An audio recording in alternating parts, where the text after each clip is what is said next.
ए रे वो देखी नाम प्रकाश सर के चला 2 महीना पहले कर लौंडिया लेके भागल रे बढ़िया गाड़ी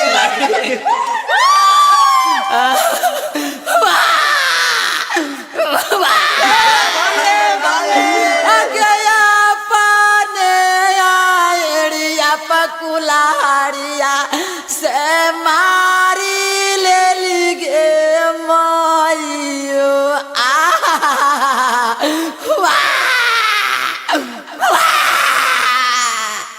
अगे बाबूजी के पैसा सब उड़ाई देलिगे